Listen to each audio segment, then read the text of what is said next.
with children.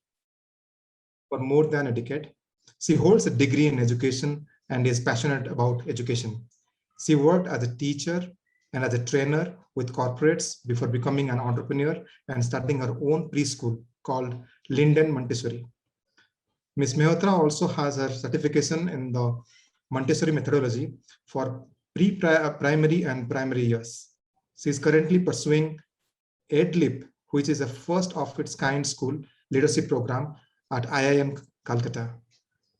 Linden has been listed in top 20 most promising preschools of Bangalore by a leading magazine. So now over to Madam Stuti. Thank you, Sangram. Thank you for that introduction, and thank you, Harish, for letting me also know more about schools and, of course, the parents who are here. Without further ado, I think I would directly dive into the topic of today. So I will share my screen with everybody, and just let me know on the chat, or maybe Sangram or Harish, if you can see it. Just give me a minute.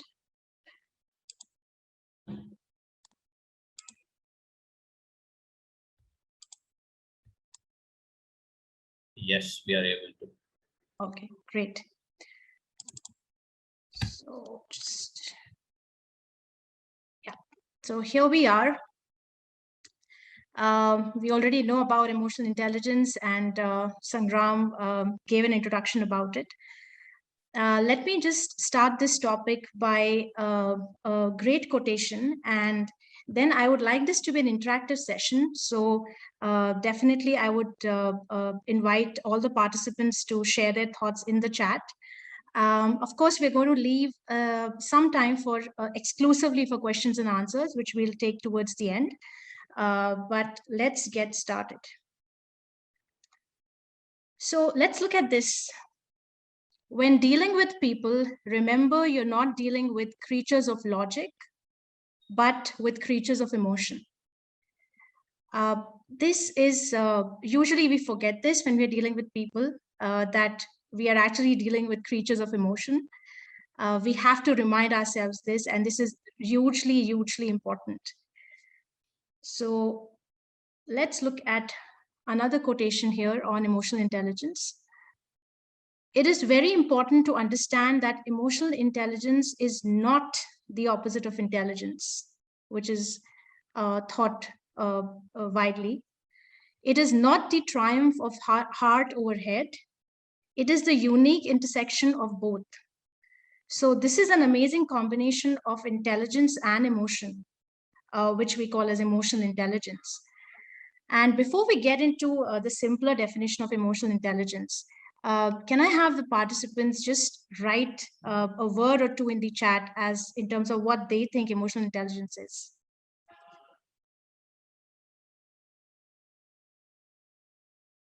So I would love to hear from you all. What do you have to say about it?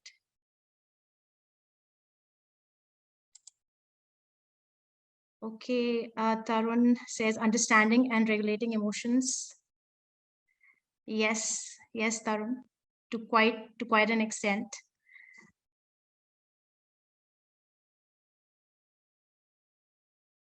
Meena says connecting with emotions. Yes. Can we have other replies as well?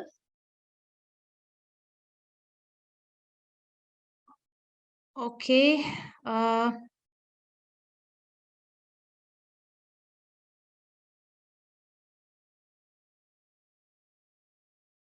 Okay. So yeah, we understand and manage emotions. Exactly.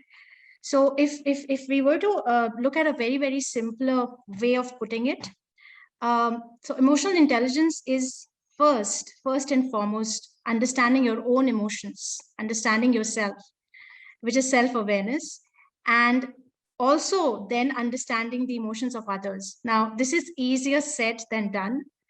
And I think we as a society are still struggling to achieve emotional intelligence, especially nowadays. Let's see, just look at the next slide. So This is an elaborate definition though, but the last bit is really interesting. So we've already summed up about, understanding our own emotions, understanding the emotions of others. So I'm not going to read all of that, but I would just read the last line here. So research suggests that it is responsible. So emotional intelligence is responsible for as much as 80%, and I would repeat, 80% of the success in our lives. So what does this mean? Now, there's these interesting facts about emotional intelligence, that it allows us to respond instead of react.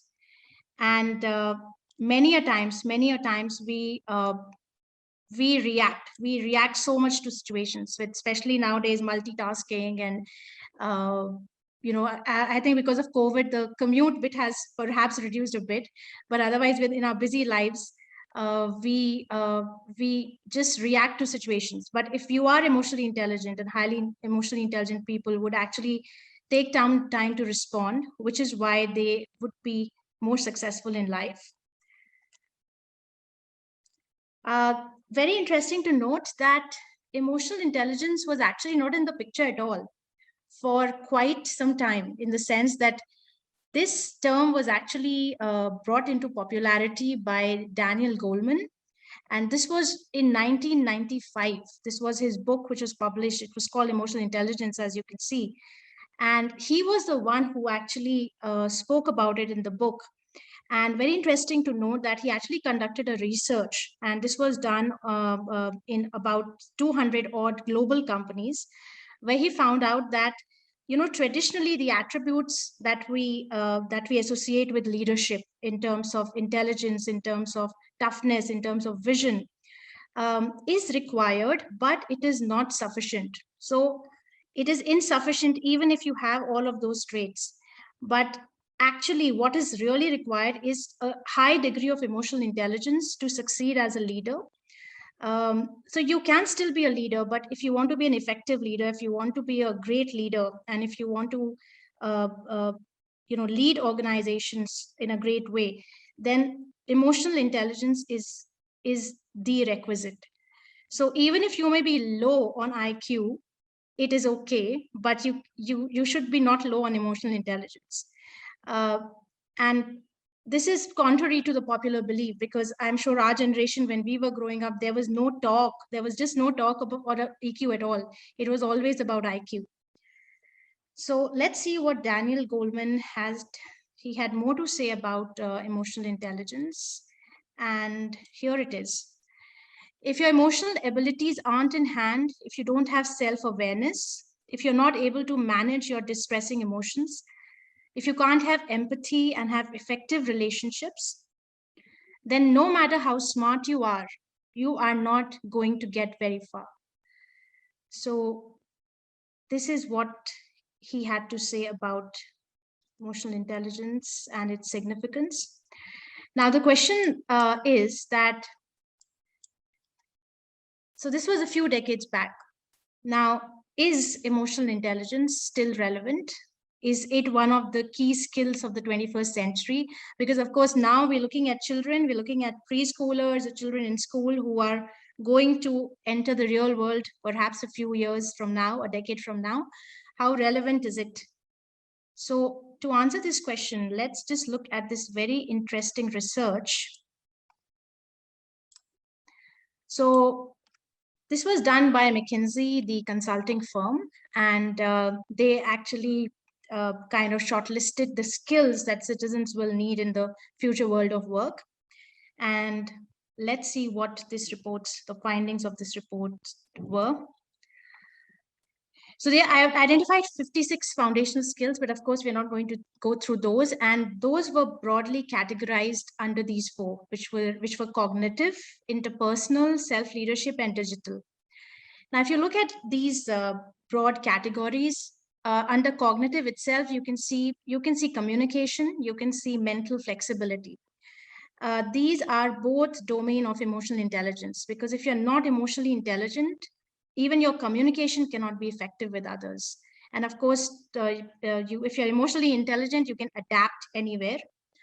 Interpersonal is really, really important in terms of, developing relationships, working in a team effectively.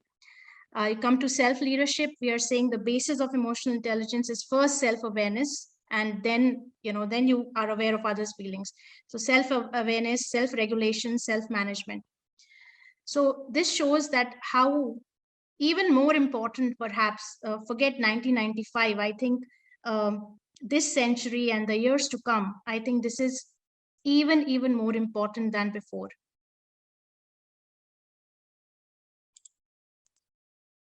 So this is how actually it would look like. So you have IQ, which is just at the tip of the iceberg there, and 90% is EQ, which is pretty interesting. And therefore, we have to sensitize our teachers, our parents, everybody around us that look, it's not the IQ that you need to focus on with the kids. It's actually the EQ, which will really matter.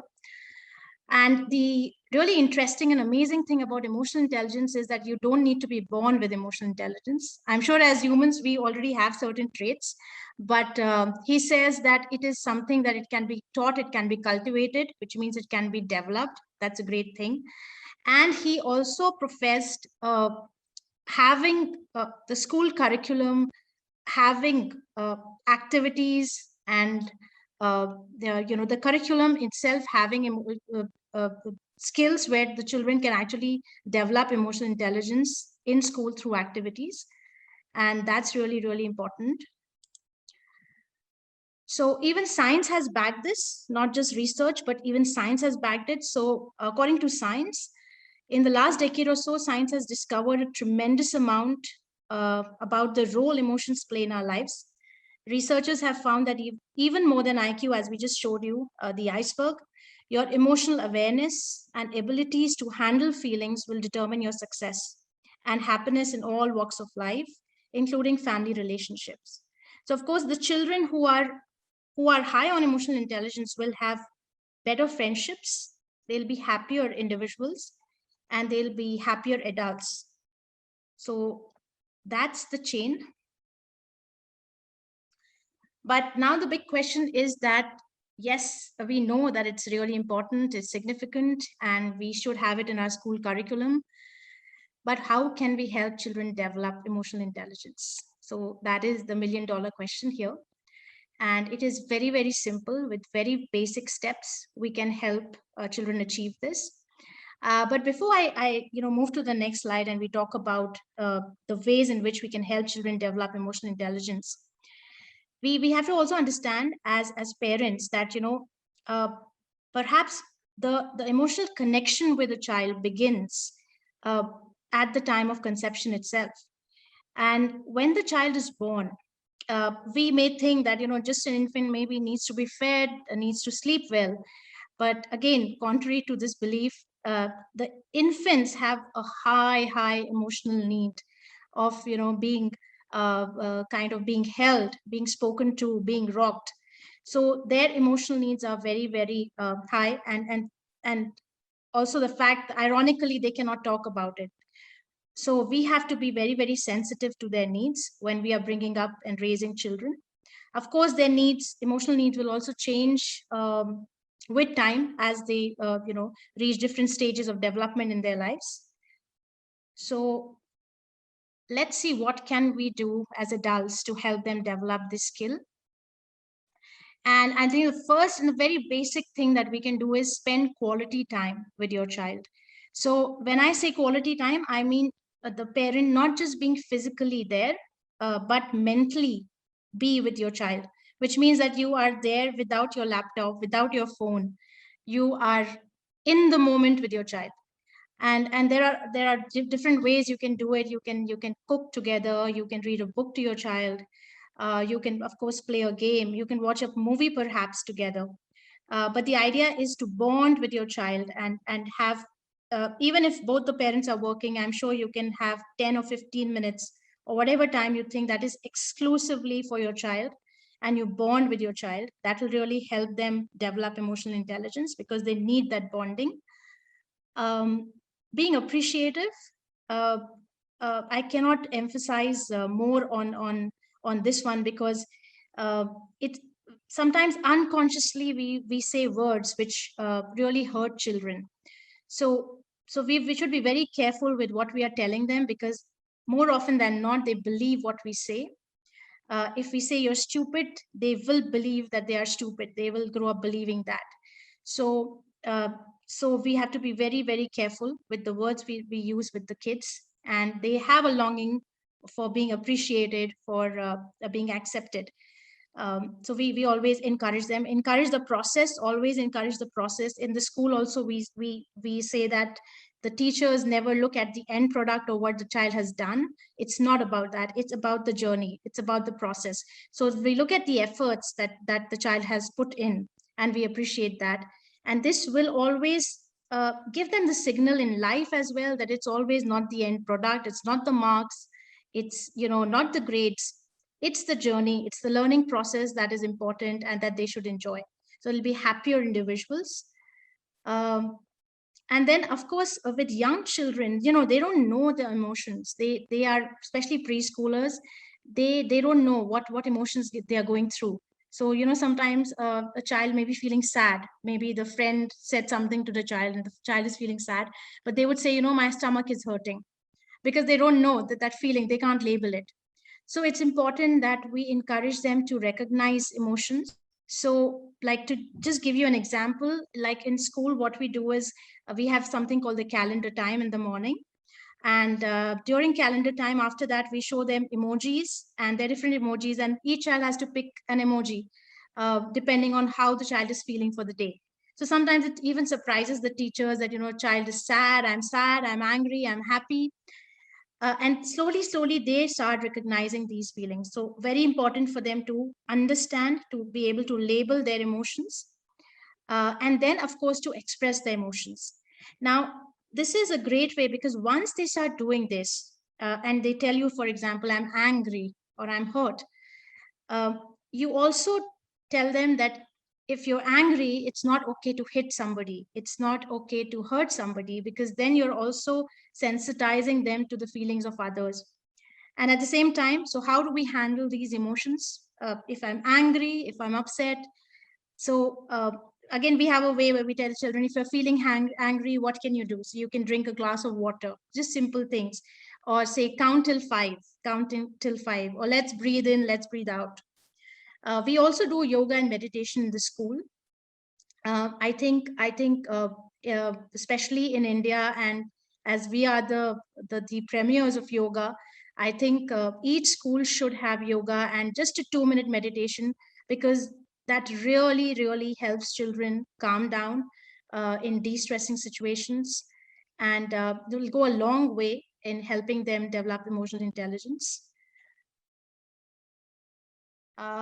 So as children grow older, of course, their needs are going to change. And then it's also about the parents accepting their opinions, their thoughts.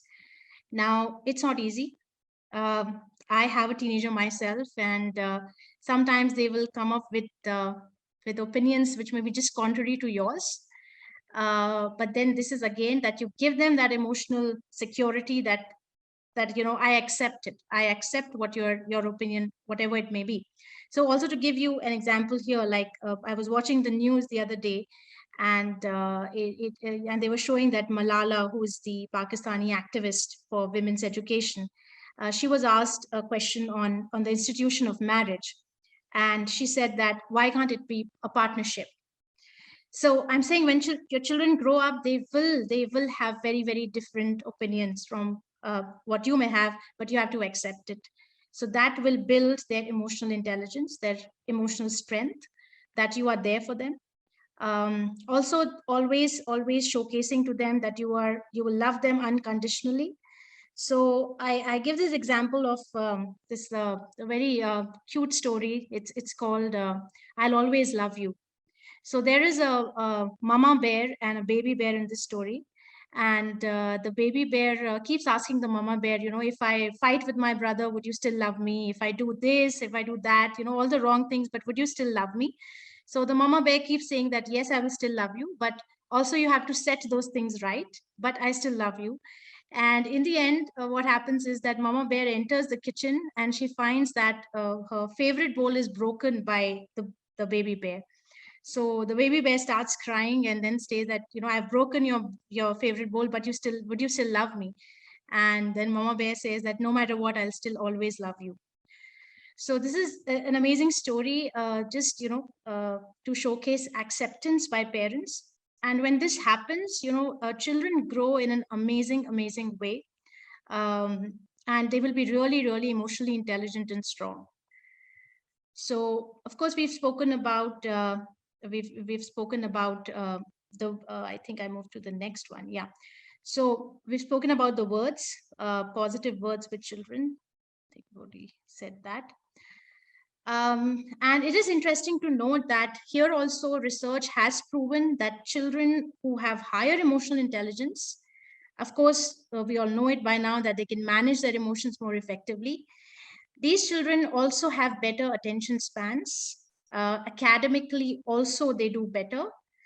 Of course, they have more positive relationships and they are more empathetic because, of course, they understand others' feelings. So I think this is what I had to say about emotional intelligence. I'll just stop sharing and then we can have this question and answer round.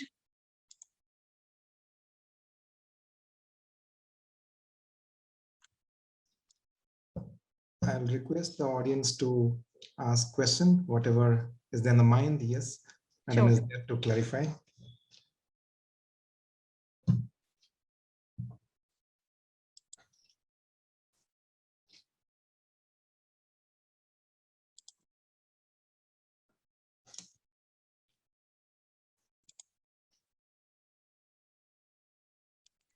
Okay, so Tarun has asked this question. What can we do to develop emotional intelligence in early childhood? So, as I said, Tarun, which was also part of my PPT, I think first and foremost, spending quality time with your child. I would again reiterate that.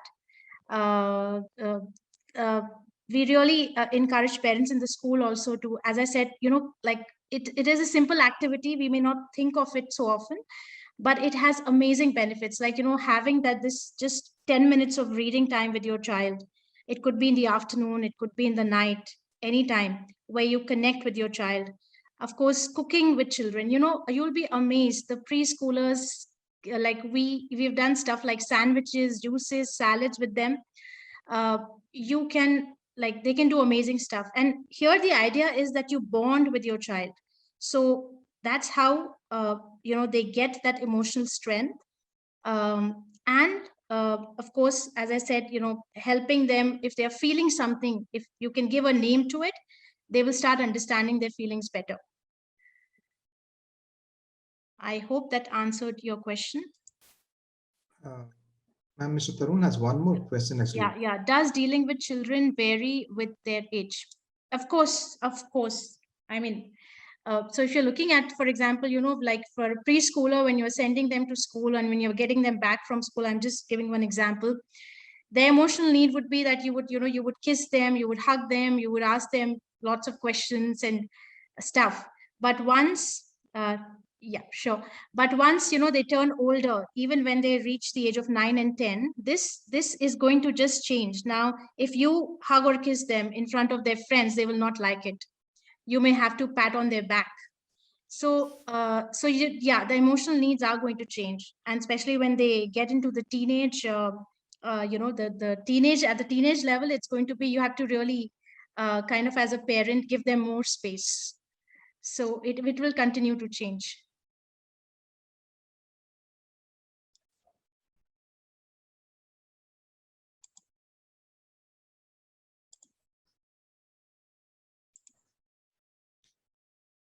Okay, any other question?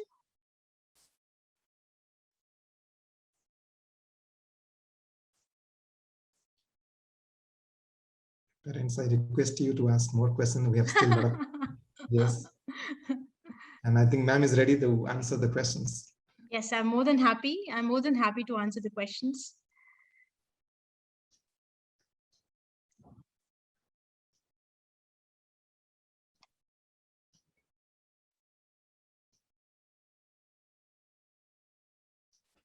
Ma'am, I have one question. How Yeah, how sure. we can develop this? Because in this technology world, when most of the time the children are in front of the gadgets. Yes. Because I have also a 13-year-old daughter.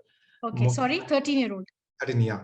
Okay. So morning to 4-5 hours is goes on the online classes. Right. Then it comes to TV time, mobile time, and all these things.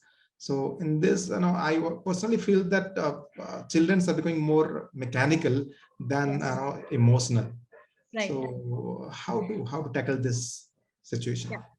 So yeah, Sangram, see, I think especially with your 13-year-old, and I understand, I see that it's almost the same situation here at my house also with the 14-year-old. And we know that for almost 5 to 6 hours, they are already, looking at the screen because it's online classes that they're having. But I think it's important again here, first and foremost, to like something again like yoga or meditation, where maybe it could be 10 minutes, but they should be doing it at this age itself, so that this will actually translate also into focus in other things. And not just focus, because this will again help them if they have challenges, if they have problems. Instead of again reacting, they will respond, because the mind will give, like, they will calm down and they can do and focus things in a better way.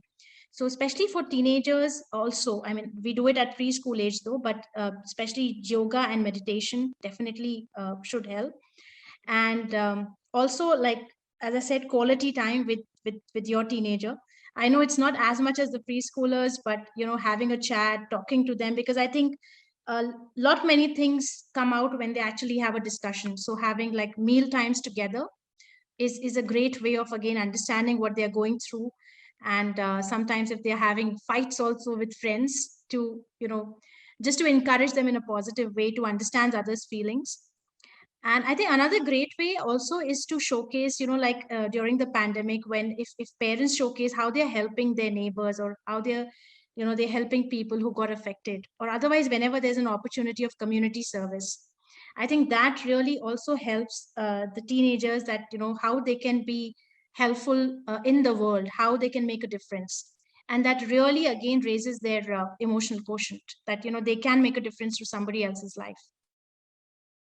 Yes, ma'am. That's great, ma'am. And so what I realize is children doesn't listen what we say, but they definitely observe and pick up the things that we do as Absolutely. parents, right, ma'am? Yeah. Absolutely. They're always observing us, they emulate us. So we may say something, but that's why we have to be careful that we have to walk our talk in front of them. So yeah, you're very right. Great, ma'am. So Mr. Tarun actually has another question. Okay. If a child in early childhood range keep coming and crying after playing with the friends, what can be done? Okay. So yeah, this is a specific situation where actually we have to first understand, like, what's the reason. So why is this child crying after playing with friends? Is it ending in a fight, or what is happening? Because there is something happening, which is why this child is crying after playing, because otherwise I would assume the child to come happily back home after playing. So I think as a parent, and if the child is really young, because I believe you said early childhood, I think we really have to investigate as to what is happening. Or maybe somebody is hitting the child, maybe somebody is pinching the child, maybe the child is not telling that, or somebody is bullying the child. So really we have to investigate here, because the child is young, maybe the child may not be able to tell specifically what is happening. And then we can take a step in terms of how we can make the situation better, because otherwise the child wouldn't cry after playing. That's great, ma'am. Actually, I missed out. There's so many questions are there in the chat box. Okay. So, one of the parent is asking Mamta, yeah, how to encourage kid with high temper? How to encourage kid with high temper? Yeah, if with high temper is, do you mean the kid is short tempered, like the kid gets angry very soon or very quickly? Is that what your question is? Madam, can you please little elaborate in the chat? Yeah, okay, anyway, I'll just answer it in terms of what I've understood. So yeah, if the child is really short-tempered and gets upset or gets angry at small things, again, we have to first and foremost, sometimes you also have to, like if they throw tantrums, if they start crying, if they start shouting, I think first thing is sometimes you yourself as a parent or an adult, you don't raise your voice. You calm down, you talk to your child very softly, because at times what happens when children react, we also react. So we should not react first thing, because the child will subtly get this over a period of time. And you keep your remain calm, and slowly you try to, once the child calms down, then because when the child is maybe angry or throwing tantrums, the child will not listen to anything. You have to sometimes ignore that also, telling that maybe I will speak to you when you are quiet, or I'll speak to you when you calm down. So they have to get that signal first. Those are the boundaries that they have to understand, that they just cannot do tantrums and get away with what they want. So they have to speak first. When they calm down, that's when you talk to them, and you understand why are they upset, what made them angry. And another, this of course is there at the situation. You can try to take your child away from that situation if it's possible, if it's a fight or something that has happened. But to children, to explain this, I think one great way is through stories. So don't tell them directly do this or do that. So maybe in the night or some other time, you make a story and put one character in that situation, and through that character you tell the child how the character deals with that situation. So that'll really, this will really help the child deal with the situation in a similar way, especially maybe a superhero or somebody whom your child really admires. If you do that, I think that's a great way of indirectly telling them that how they can deal with that situation, or how they can not be upset or angry so much. Of course, here again, yoga, meditation definitely helps. Or you can also say, you count till 5 and make it funny, and 1, 2, 3, 4, 5, or let's see how much can you breathe in and breathe out when you feel that way. So it'll just divert their mind. So that should help. Yes, ma'am. Thank you. And one more question Soumya madam has asked, actually. As we all know that EQ is very important, but how to identify the current EQ level of our kid or self? Identifying, yes, means, yeah, very nice. It's a great question. It's a great question, Soumya. Of course, IQ levels, there are ways that we all know that we can identify the IQ levels. And but yeah, for EQ, I don't think that we have a very, very short way to say that, this is your EQ score per se.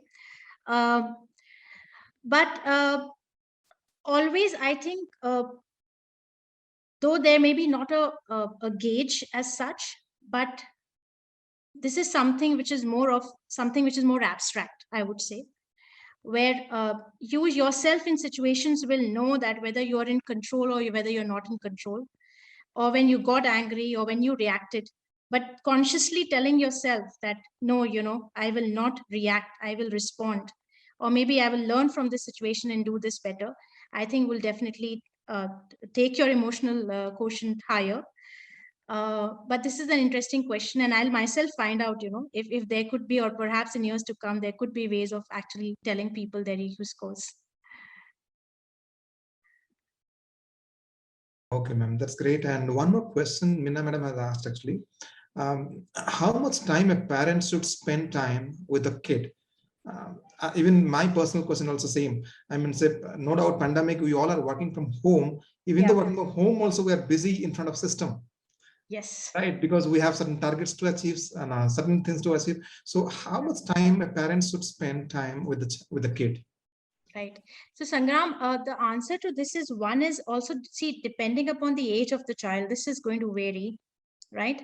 So if you look at, 3 levels, stages, say 0 to 6, 6 to 12, 12 to 18, right? It's going to vary because trust me, teenagers wouldn't love spending time with parents as much as the younger ones want to do. But yeah, it is important, especially in early childhood. again, it's not about, I wouldn't say no, spend 5 hours or spend 2 hours. Of course, if both of you are working, maybe I would suggest even half an hour of quality time. Just be with your child in the moment. Even that much, if you do, I think that is good enough. You don't have to be with them all the time.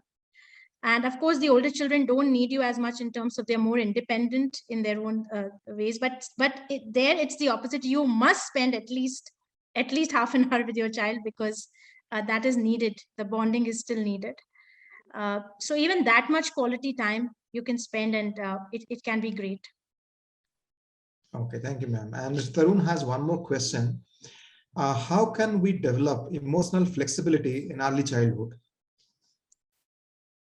So yeah, as we already spoke about lots of things in the presentation itself, in terms of when we say early childhood, one is that you give a lot of first is their emotional needs are taken care of in terms of hugs, in terms of kisses, in terms of spending quality time with them. Then encouraging your child to know their emotions, understanding their emotions, labeling their emotions. If they are going through a negative emotion, like anger, hatred, they want to fight, they have hit somebody, that's when this is a learning opportunity. This is a learning opportunity where you can tell them why they did it, or next time how they can do things better. So, and also you make them understand that that other person would feel hurt or would feel bad. Maybe initially the children may not understand at that age, but slowly they will. But many times parents don't do this. They don't sensitize the kids to the feelings and needs of others or other children. They ignore that bit. Some parents do, but I'm just saying mostly parents just tend to maybe ignore that. But sensitizing them at an early age about others' feelings, I think definitely will help them in their developing their own emotional intelligence in terms of empathy for others. Especially if you have, and you can showcase this not just by talking, when you have, say, visitors at home, guests at home, you have pets at home, when you help somebody, the children are always watching you. So they will definitely develop these qualities, which is rather than just talking to them, you can showcase it. Very nice, ma'am. So one more question. Thank you, Tarun. Yeah. One more question. How to help a child who is resistant to change? Example, relocated to a new place. Yes. Okay. Yeah, So, it's a great question. Yes. So children find it very difficult, especially, if it's a change of place or change of school. Now, the great thing here in this situation is that yes, it's going to take some time because it's a change of place or whatever they're missing. It's a new place. They're nervous about it. But if you look at the positivity in this is adaptability. When we spoke about emotional intelligence, we said one of the things is also about being able to adapt, right? So this situation, it may take some time for the child to adjust to the new school or the new situation, but the positive thing here is that they are learning to adapt. So that is a skill that they will develop. Right, ma'am. So Soumya ma'am also have another question. Is it good to tell kids about how others may be feeling? That's the reason they might have behaved badly. Is it okay? They don't mean it? Okay, so she's asking, is it good to tell kids about how others may be feeling? That's the reason they might have behaved badly. Yes. It's okay, they don't mean. So, I mean,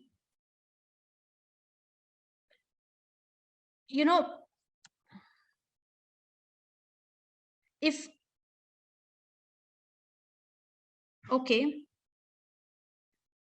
So if somebody hurts your child, is your question if somebody hurts your child? Yeah. So, yeah. So of course you have to tell your child that if somebody hits your child, for example, or say something to your child which is bad and the child feels bad about it, So of course you have to tell your child that what that other child did. Yeah. So what the other child did, of course you will pacify your child and talk to your child, you counsel your child, and of course you say that what the other child did was not right. Remember one thing here, we don't label kids as good or bad. We don't label kids as good or bad. We often do that. You're a bad boy or a good boy. He's a bad boy. So let's not label kids with let's not label them. But we can always tell our child that, yes, if he hurt you or if he hit you, it was not right. What he or she did was not right. And, I'm sure later that child will say sorry to you, because then indirectly you're telling that you also cannot do the same thing to somebody else. Because if you're justifying this in some way, then it's not right. So you have to say what that other child did was wrong, was definitely wrong. And maybe later they may apologize for it, but even if they don't, we can tell them later that I was not happy or I was sad that you did this. So again, being open, the child also talking to the other child openly about the emotion the child has felt, and talking about it. That's great, ma'am. And one more question from Mr. Tarun. Thanks, Soumya. Mr. Tarun, let's say a child cheats another child in early childhood on a game like badminton or any other game. Child becomes upset, and how to handle this situation? So you're saying that a child has cheated in a game? Yes. Okay, and the other child gets upset. Yes. Right. So it's again the same, that this is a wrong behavior by another person. So we have to say that, yes, of course we admit it, we say that it is wrong on the part of this person or this child, that what they did, and we have to counsel them and say that we should never do that. Whatever we are playing, we cannot cheat, or we cannot hit anybody, or we cannot do this. So this is something wrong. And but at the same time we say that as long as we did our best, it doesn't matter. I know these are things, these are situations not easy. Our children may not also understand easily at that point in time, but I think this is the best you can do to make sure that they are on the right track, on the right path. And as they grow, and as they face different situations, somewhere or the other, it will be there in their mind, because, that's what my parent told me, or that's how, we dealt with the situation, and it will come. So from our part, to make them more emotionally strong, we have to, tell them that how they should deal with it. They should just leave it at that. But as long as, what they did was right. Because you can't control the world, can you? You can't control the world. You can only control yourself. Yeah. Great answer, ma'am. Thanks. And Thanks. one question from my side. As the child enters a teenage, they feel that they know everything. And because of okay, so they the listening from the parents, it has reduced, and most of the time they learn from the internet, the friends, and they think that they know everything. How to tackle this situation, ma'am? Yeah, Sangram, I wish I knew like a foolproof answer to this. Definitely not. But yeah, what I can say is that yes, so they think that teenage is again a very different age. We've all been teenagers, so we know that children, when they are in teenage, they behave very differently. Yes, they do feel that they know everything and they don't need to listen to the parents or somebody else, and they do what they feel like. To some extent, yes, we have to give them that space, but at the same time, always as a parent, we should tell them that if you do this, I hope you know the consequences, right? If you do this, I hope you know the consequences of this. So are you prepared to deal with the consequences, right? If you're, they can very well understand this. So I'm just giving you one example that, of late we have seen Aryan Khan, who was, being questioned for drugs, right? So you can give examples that, though he's not a teenager, he's obviously in his 20s, but, he's still young. So, when you make your decisions or when you do something, and if you know that you can deal with the consequences of it, go ahead, right? But if you know that it is wrong and you will not be able to deal with the consequences of that, then you decide accordingly. So always give your word of caution there. But trust me, ultimately, it is them only. You cannot control them, and you should not be. So if you do this, I think to a great extent, I'm sure they will make the right choices, or sometimes with experience also, they will have their learnings. Hoping that those experiences are not dangerous, but this we have to let go. But at the end of the day, again, we tell them that we love you unconditionally.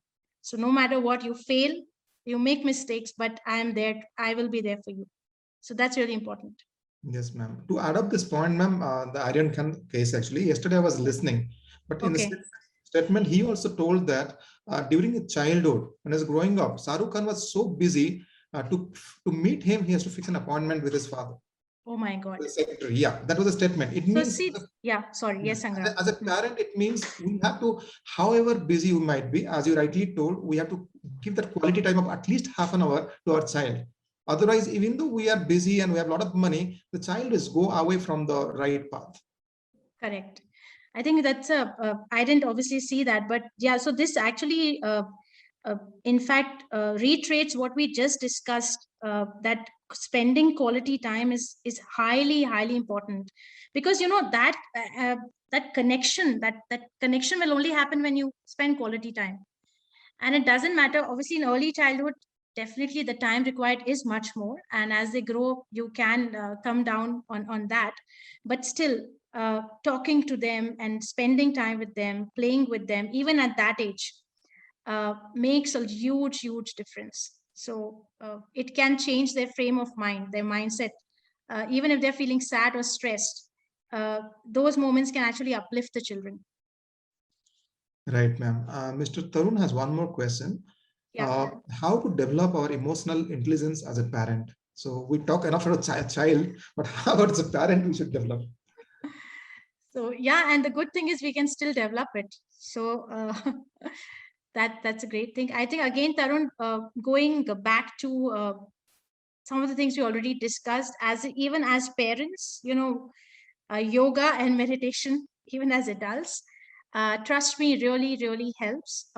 I've seen it personally also, though I'm not like very great at it, but it does make you actually respond to situations than react. I've seen many times, just give you a simple example of, I'm sure we all are on different WhatsApp groups, and sometimes people, send a message which may not be so good, and you may just want to, type a reply. Trust me, when you are into yoga and meditation, you will not react. Sometimes you may ignore, and sometimes you respond in a very different way. It happens also at workplace, then with people around you. You do not react at things. And so this is one way of definitely developing it. And again, I think me time is very important. When we say emotional intelligence, the first thing is self-awareness. So, and as Sangram also said, that these days we don't hardly have any time. We are just working and sleeping and working and sleeping. So of course you have to take out time for your children and yourself, so where you actually introspect, just do, and definitely take out time to do something that you like, so that you de-stress, and that will really help in self-awareness and self-regulation, and definitely should kind of increase the emotional quotient. Thank you, Tarun. Yes, thank you, ma'am. And it was really a wonderful session. Any more questions? Yeah, sure. I would love to answer more questions. I think parents are getting answers. That's why they're asking a lot of questions. Yeah. Sure. I'm happy we are having this great interactive talk. Yes, ma'am. One more question has come. My child was a premature child. She had a leg tightness, and I feel she is developing a complex with other children since she cannot be involved in aggressive sports. How do I help her? Yeah, so I understand that this is a medical condition, and again, it's also a very sensitive situation, because the child is growing up and seeing that there is something missing here, perhaps. But I think here, I would say as a parent, counseling the child, like in a very, very positive way, should really help, because you can always, give examples of, we all are not perfect, right? We all have our flaws. No matter how successful or whatever we may do, we may still have flaws. We all have shortcomings. And despite that, we can achieve so many amazing things. So yes, you will have to counsel her, and I'm sure that over a period of time, that she will overcome this. I don't know what the condition is, but I'm sure that we can do wonders by just thinking in a very positive way. And again, you can do it through, if the child is older, I believe you can do it through real examples of people in the world, and that will really give her that mental strength that yes, it doesn't matter. And just like many other people, I can still face challenges, and I can still go ahead. And this is one of the things. So everybody has flaws, so that's okay. But it's easier said than done. But I think counseling will really, really help. Yes, thank you, ma'am. I think on all the questions we got answered, and it was really a wonderful session. And because many of our doubts and queries that was actually, it was struggling. We are struggling with the answer. You clarified it, ma'am, and it will definitely help us to grow our children in the right direction. Also, we can pass on this information to our friends who are struggling with these questions to find the answer. So it was really a wonderful session, and I thank all the participants for your patience for last 1 hour. And I will request every Wednesday and Friday we have webinars by experts. I request you to attend the webinars, all the webinars, and also recommend your friends to come to these webinars and learn a lot of things, which will really help them for better parenting. So thank you very much.